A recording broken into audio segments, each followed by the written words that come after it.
Jamaah, oh jamaah, alhamdulillah. Alhamdulillah, Ustadz Maulana kalau udah segmen 2 biasanya semua rata-rata Indonesia banyak yang nonton nih Ustadz. Semua sudah nonton, kalau tadi kan keterbatasan karena tayangan lokal. Ya. Tapi kali ini sudah seluruh Indonesia sudah nonton. Iya, Masya Allah. Indonesia Timur dan Tengah. Dan semuanya siap untuk belajar pagi hari ini. Tapi mereka nanya, Ya. temanya apa? Temanya adalah aku bukan sobat Miss Queen. Kita belajar pagi hari ini bagaimana caranya supaya kita bukan menjadi sobat Miss Queen, tapi hidup kita berlimpah rezekinya. Nah, ada artikel yang akan aku bacain, ini mengenai perempuan Cina yang meninggal dalam keadaan miskin demi adiknya. Baik, aku langsung bacain. Perempuan Cina yang hanya makan nasi dan cabai setiap hari demi bantu adiknya tutup usia. Seorang perempuan yang bertahan hidup dengan 2 yuan sekitar 4.000 setiap hari selama bertahun-tahun demi menyokong adik laki-lakinya telah meninggal dunia sebagaimana dilaporkan media Cina. Nasib Wu Huayan mengejutkan halayak Cina ketika foto-fotonya tersebar di media tahun lalu. Berat badannya saat itu hanya mencapai sedikit di atas 20 kilogram. Wu dibawa ke rumah sakit lantaran ada keluhan pada pernapasannya pada Oktober 2019. Innalillahi wa inna ilaihi roji'un. Mungkin tadi yang seperti sempat aku singgung sedikit sama Ustadz Cecep mengenai roda kehidupan yang berputar kadang di atas, kadang di bawah. Tapi kasus tersebut menjadi bukti kalau kok tidak berada di posisi di atas tapi tetap di bawah terus sampai akhirnya meninggal. Nah sebenarnya aku pengen nanya, dalam pandangan Islam terhadap seseorang yang tetap menjadi miskin seumur hidup ini murni kesalahan diri kita atau takdir yang menentukan seperti itu Ustadz Cecep? Mohon penjelasannya. Baik, jawabannya adalah bisa dua-duanya. Bisa dua-duanya? Ya, bisa yang pertama karena memang kesalahan manusia bisa jadi. Karena dia tidak berusaha, tapi ada juga yang sudah berusaha maksimal. Ilmu bisnisnya mantep, pokoknya wah sudah hebat aja. Corona, miskin juga.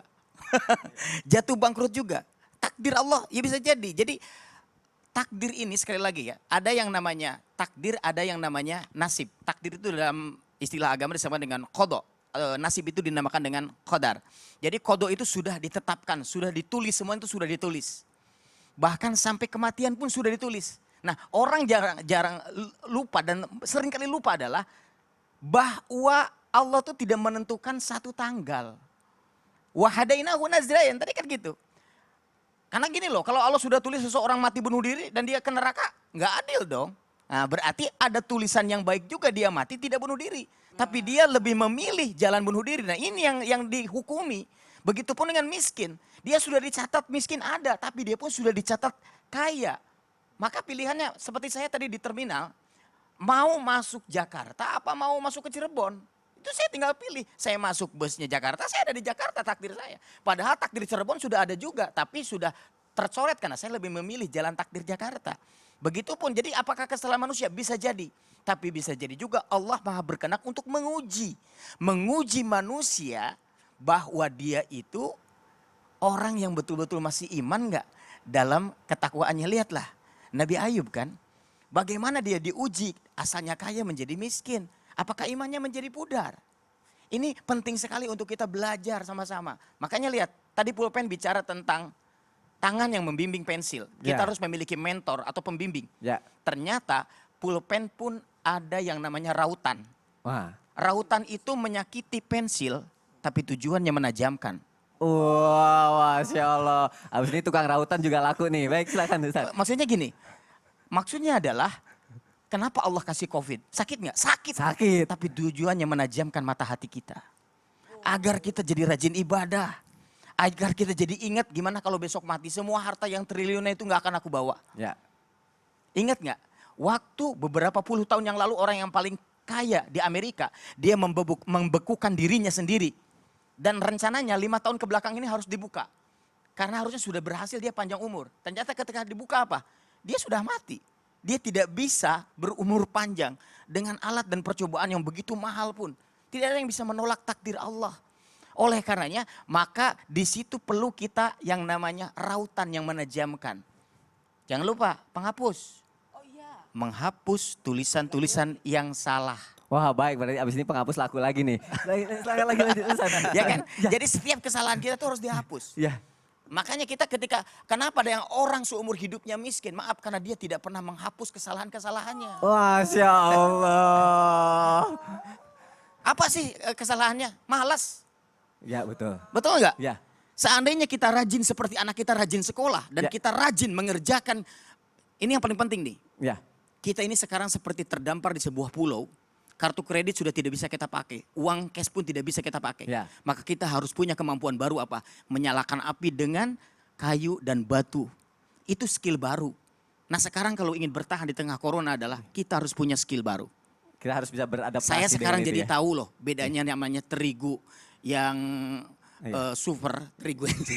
Maaf, sebelumnya maaf aku potong. Iya, iya. Ustadz sebelumnya jualan alat tulis dan alat kelontong atau gimana? Kayaknya dari tadi terigu, pensil, Jual sembako, penghapus, penjual semua sembako. Ya, Sekarang. saya jadi mempelajari bagaimana cara tukang bakso jualan. Ya. Saya ingin punya skill baru. Baik. Betulan. Malahan saya kembangkan skill baru. Itulah yang menentukan rezeki kita. Itu yang akan Masya membuat kita Allah. tetap bertahan di tengah Covid ini.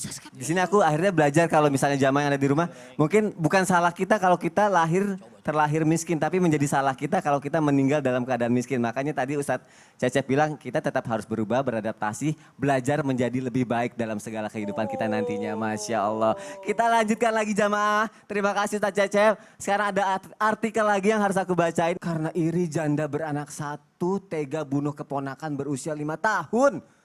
19 tahun tak sanggup lagi menahan rasa iri terhadap keponakannya. Ia merasa keponakannya jauh lebih diperhatikan oleh keluarga besar daripada anaknya sendiri yang masih berusia 5 bulan. Akhirnya In pun tega membunuh keponakan perempuannya DSZ usia 5 tahun di sebuah empang. Astagfirullahalazim. Karena iri. Sampai akhirnya ya Allah tega melakukan seperti itu. Jangan sampai kita melakukan seperti itu ya jamaah ya. Tapi kadang walaupun kita nggak pamer harta keadaannya juga. Misalnya kita niat nggak pamer harta. Tapi masih juga ada orang yang iri gitu Ustadz. Nah itu apa yang harus kita lakukan tuh ketika orang lain merasa iri dan minder dengan kekayaan yang kita miliki. Padahal kita tidak pamer sama mereka itu. Apa yang harus kita lakukan Ustadz Blangkon Loreng, silakan. Jamaah Yeay. ingkang dimurahmati Allah Subhanahu wa taala. Ketika kita diciptakan dan dikodar Allah Subhanahu wa taala menjadi orang yang berada, artinya orang kaya, kaya apapun, tapi yang di sini adalah pasti kaya tentang hartanya. Harta. Ya, dia pangkat, dia punya kedudukan, pendidikannya tinggi. Pasti itu adalah merupakan satu pemicu orang lain untuk iri kepada kita. Walaupun kita tidak menyombongkan diri. Ibu bapak jamaah yang dirahmati Allah Subhanahu wa taala. Kemudian sikap apa yang harus kita lakukan? Saya ini adalah orang kaya, saya pangkat, duit banyak, jabatan bagus, anak-anak menjadi anak yang soleh dan solihah, keluarga sakinah mawaddah warahmah. Orang melihat kemudian iri. Iri dalam hal ini kalau iri untuk meniru kebaikannya enggak apa-apa. Ya, enggak apa-apa dan itu memang harus. Seumpamanya saya melihat Mas Sony menjadi orang yang sukses, saya iri mencontoh Mas Sony biar keluarga sakinah, mawaddah warahmah, punya pendidikan yang bagus, anak-anak yang bagus. Alhamdulillah. Oh itu nggak apa-apa. Enggak kalau apa-apa. gitu. Karena itu memang qadar dan qada Allah telah melekat pada diri kita. Ibu bapak jamaah yang dirahmati Allah Subhanahu wa taala. Memang Gusti Allah niku sampun dadosaken menungso nggadai pinten-pinten kenikmatan ingkang benten kalian umat yang lainnya. Iya. Apa itu namanya? Artinya apa Ustadz? Apa artinya? Artinya apa? Memang Allah itu menciptakan makhluknya, hambanya berbeda-beda. Ada kelebihan-kelebihan harta, ada yang kekurangan harta, itu memang sudah begitu.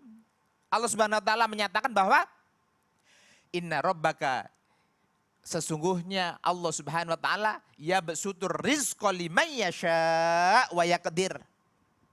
Allah itu sudah menggariskan, ada yang dilapangkan rizkinya, ada yang disempitkan rizkinya, ada yang di situ gampang untuk cari rizki, cuman tanda tangan berjuta-juta, ada yang dari pagi sampai pagi lagi belum dapat duit, belum dapat uang. Ini merupakan qada dan qadar Allah Subhanahu wa taala. Kesalahan siapa?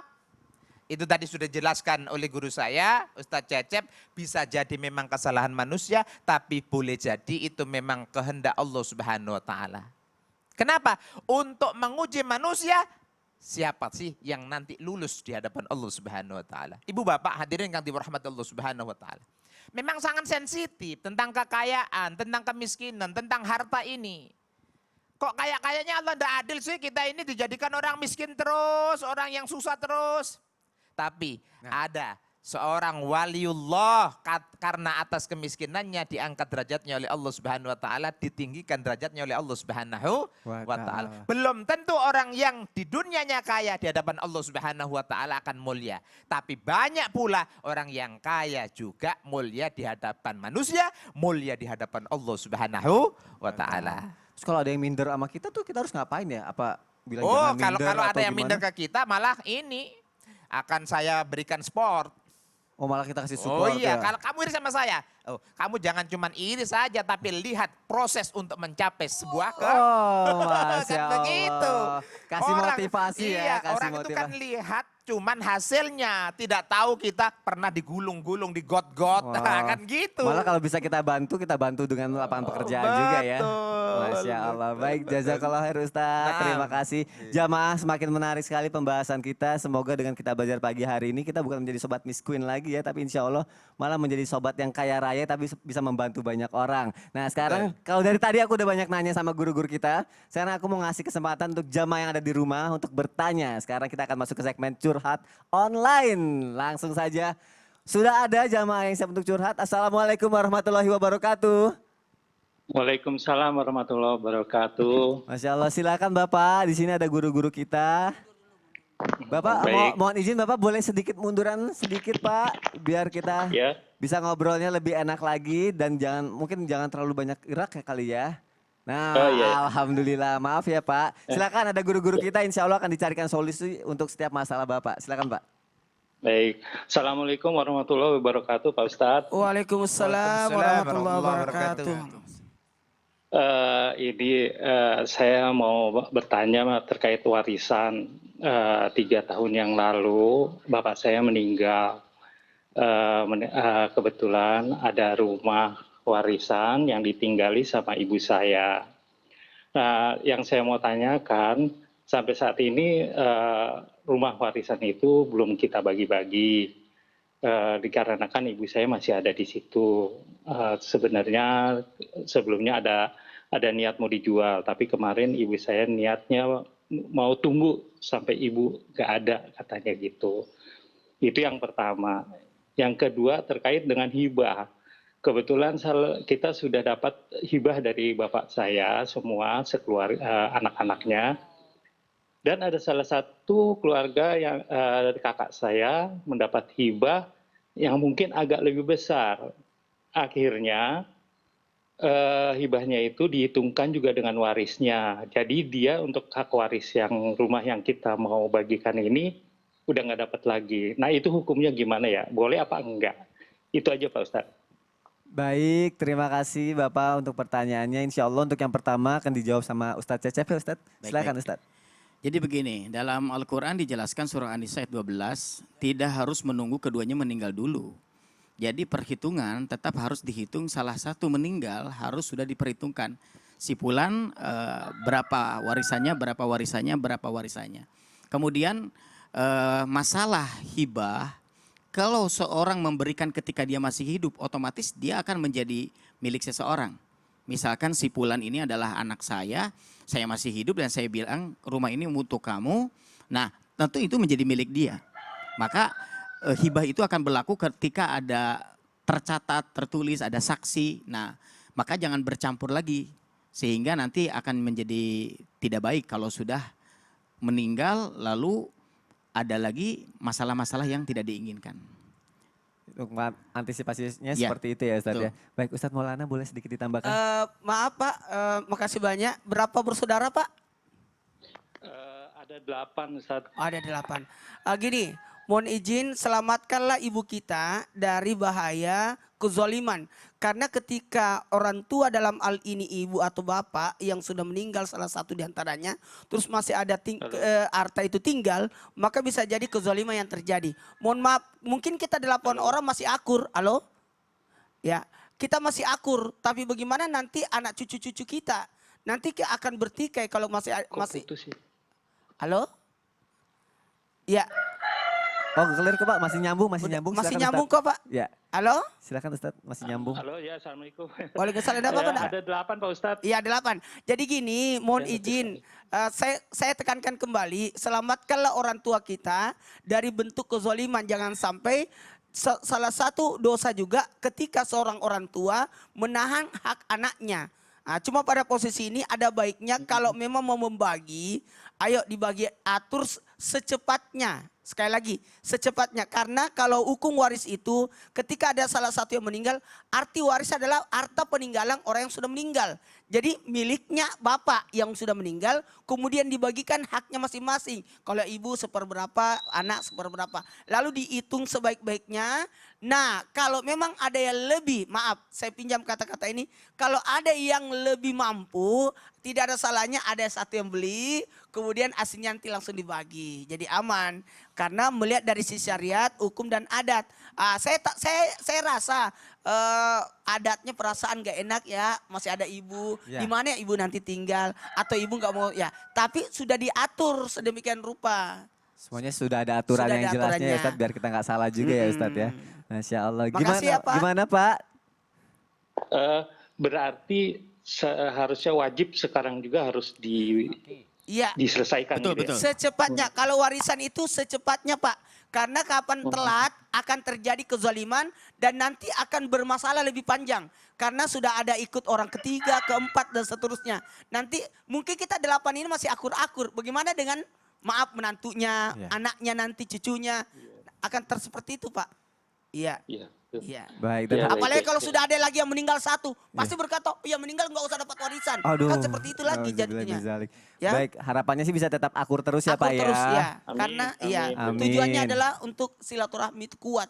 Baik, Bapak terima kasih untuk pertanyaannya. Semoga ini bisa menjadi solusi terbaik untuk Bapak.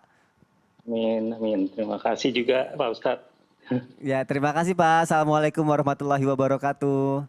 Waalaikumsalam warahmatullahi wabarakatuh. Masya Allah, kadang kalau kita dapat solusi itu jadi lebih lega perasaan kita, hati kita ya Ustadz ya. Tapi aku belum sepenuhnya lega sih Ustadz, masih ada unek-unek yang pengen aku sampaikan, aku mau tanya lagi sama Ustadz. Apa itu? Aduh, ini jadi pertanyaan jamaah juga nih Ustadz. Bisa nggak sih kita ini langsung cepet kaya walaupun dalam keadaan miskin Ustadz? Bisa setelah yang satu ini. Setelah yang satu ini? Iya. Bisa. Baik kalau gitu kita lihat dulu nih petua Ustadz dari Ustadz Maulana. Silakan, ini dia petua Ustadz.